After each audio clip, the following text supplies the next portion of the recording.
வணக்கம். இன்றைக்கி நம்ம என்ன பார்க்க போகிறோம்னா, வக்ர சனி பலன்கள். இது வந்து பெயர்ச்சி இல்லை, நோட் பண்ணிக்கோங்க. இது வந்து ஒரு பெயர்ச்சி இல்லை. என்னென்னா வக்ர சனி பலன்கள். சனி வந்து வக்ரமாகும் 4.5 மாதத்துக்கு.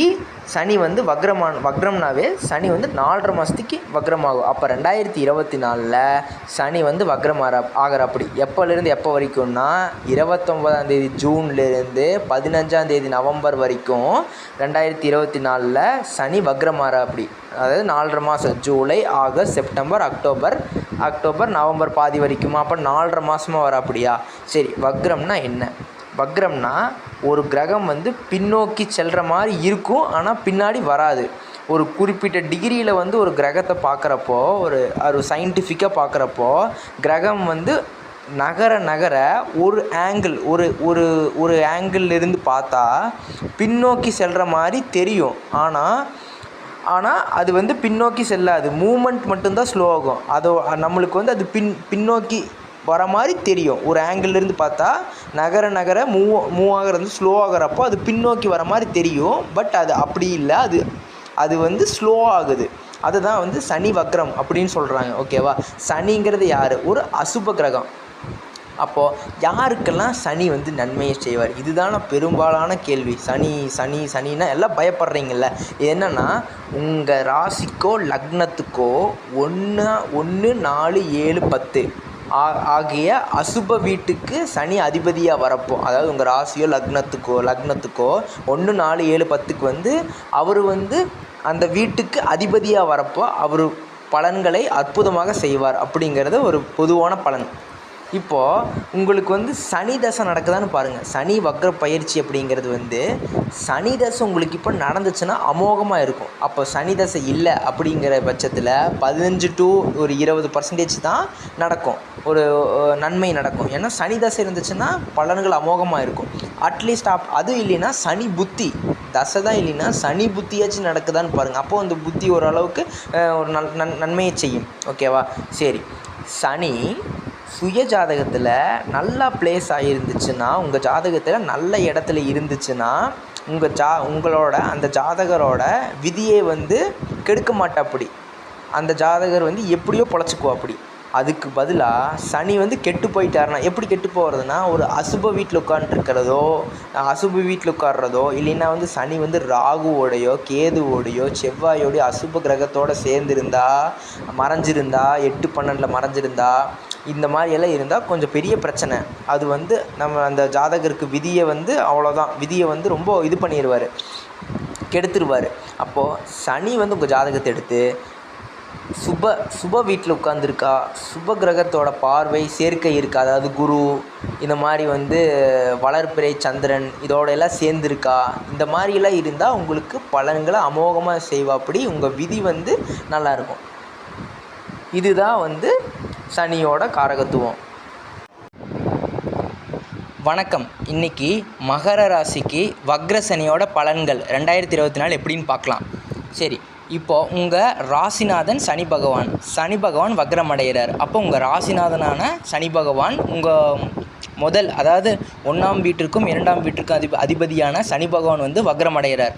அப்போது இது நல்லதாக கெட்டதான்னா தீமை தான், நல்லதை தரமாட்டார். ஏன்னா ராசிநாதனே வக்ரம் அடைகிறார். அப்புறம் 2ஆம் அதிபதி அவரே வந்து வக்ரம் அடைகிறார். அப்படிங்கிறப்போ உங்களுக்கு அது நல்ல பலனாக தரமாட்டார். எப்போலேருந்து எப்போ வரைக்கும்னா 29 ஜூன்லேருந்து 15 நவம்பர் வரைக்கும் 2024 4.5 மாதம் மகர ராசி கொஞ்சம் கேர்ஃபுல்லாக இருக்க வேண்டிய சூழ்நிலை ஏற்படும். எந்த விஷயத்தில் கேர்ஃபுல்லாக இருக்கணும் அப்படின்னா, ஒரு பொருளாதாரத்தில், ஒரு வேலை, ஒரு தொழில், பிஸ்னஸ், இந்த மாதிரி விஷயத்தில் வந்து நம்ம எடுக்கக்கூடிய புதிய முயற்சி வந்து தோல்வியை சந்திக்கலாம். ஒரு புதிய முயற்சி வந்து இந்த 4.5 மாதம் 29 ஜூன்லேருந்து 15 நவம்பர் வரைக்கும் அந்த எடுக்கிற முயற்சியை வந்து தள்ளி போடுறது நல்லது. இல்லைன்னா எடுத்தே ஆகணும் அப்படின்னா அதை வந்து பொறுமையாக யோசித்து 1க்கு 4 டைம் யோசித்து முடிவெடுப்பது ரொம்ப நல்லது. ஏன்னா அது லாஸ் ஆகக்கூடிய வாய்ப்பு இருக்குது. ஒரு தோல்வி நம்மளுக்கு வரக்கூடிய வாய்ப்பு இருக்குது. அதனால் கேர்ஃபுல்லாக இருக்கணும். சரி, சனி வக்ரம் ஆகிறார்ல, அதனால் என்ன ஆகும் மகர ராசிக்குன்னா ஒரு மென்டல் ஸ்டேட் வந்து டிஸ்டர்ப் ஆகும், மைண்டு வந்து டிஸ்ட்ராக்ட் ஆகும், மைண்டு வந்து ஒரு ஃபோக்கஸ்டான ஒரு முடிவு எடுக்க முடியாமல் போயிடும். ஆனால் குருவும் சுக்கிரனும் பலமாக இருக்கிறாங்க, அதனால் வந்து உங்களுக்கு நல்லது நன்மை மட்டும்தான் வரும். ஏன்னா குரு வந்து உங்களோட ராசியவே பார்க்கறதுனால உங்களுக்கு வந்து வாய்ப்புகள் தேடி வரும். நீங்கள் ஏதோ ஒரு விஷயத்தை எடுத்துக்கோங்க, ப்ரொஃபஷன், மேரேஜ் ஆர் எஜுகேஷன், ஏதோ ஒரு விஷயம் இருந்தால் குருவோட பார்வை உங்கள் ராசி மேலே இருக்கங்காட்டி உங்களுக்கு வந்து கண்டிப்பாக வந்து உங்களுக்கு வாய்ப்பு தேடி வரும்.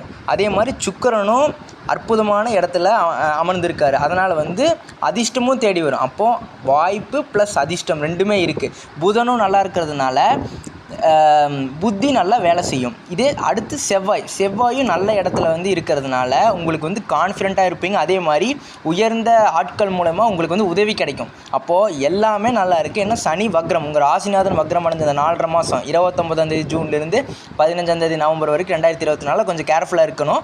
அது மட்டும்தான் சொல்லுவேன். மற்றதெல்லாமே ஃபேவராக இருக்குது. இந்த வக்ர காலகட்டத்தில் கொஞ்சம் கேர்ஃபுல்லாக இருக்கணும்.